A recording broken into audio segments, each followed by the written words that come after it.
somewhere to go.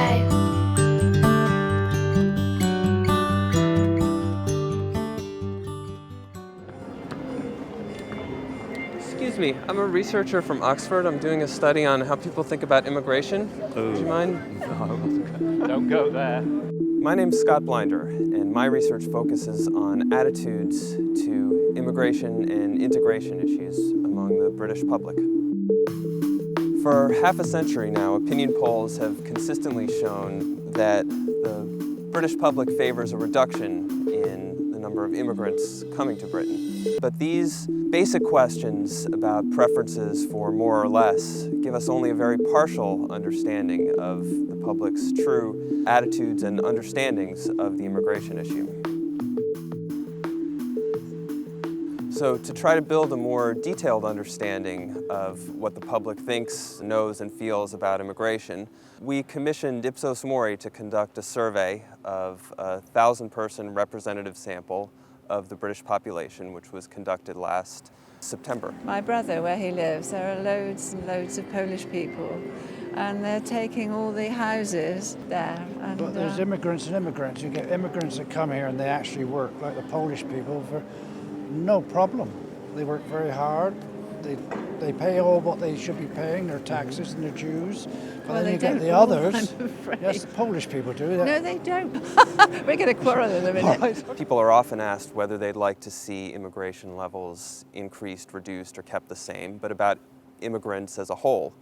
And we asked about various categories of immigrants and let people express different attitudes if they wanted toward different groups. And what we found was quite interesting. We found that a lot of the focus for these preferences for reductions were directed toward asylum seekers, toward low-skilled migrants, toward people who plan to stay permanently, and toward illegal or irregular immigration, whereas only a minority thought that it was a good idea to reduce immigration for high-skilled workers, for students, and for temporary arrivals.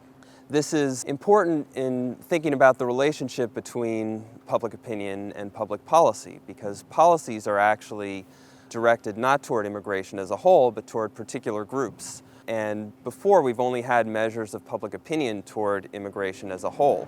I have a real issue with people that travel thousands of miles, ignoring countries before us, Germany, France, the other large European countries who are able to take migrants. One of our findings was in looking at perceptions of just who people think of when they think of immigrants.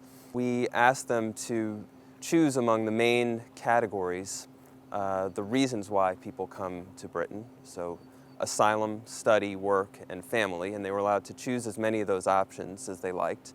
And we found that 62% chose asylum, which was the largest, the most often chosen, and only 29% chose students. And what's interesting about that is it precisely reverses those two groups in actual immigration numbers in terms of who's been coming to Britain in the last few years.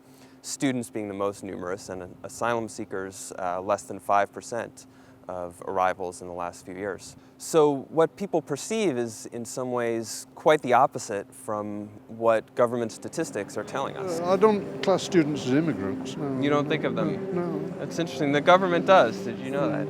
But no, I don't really think of the students, do you? No, I don't. No, I must admit I don't. No. Another interesting finding was on perceptions of how long migrants are coming to Britain to stay. Now, in government statistics, we see that temporary stays of less than 4 or even less than 2 years are quite common. In people's perceptions, though, we find that a majority of our respondents thought of migrants as permanent arrivals. And so the implications of that, again, is that public opinion may be geared toward a different set of people, have a different set of people in mind than the people that are picked out statistically as migrants. I think we are a bit of a overcrowded little country, and I think there's a danger that everybody's quality of life will suffer because there's just too many people. Debates about immigration can be so heated and so based on emotion and instinct. We hope that by injecting a dose of facts and evidence into the debate that we can just sort of take the edge off and see if we can work this through as a political and social issue in a calmer and more helpful way.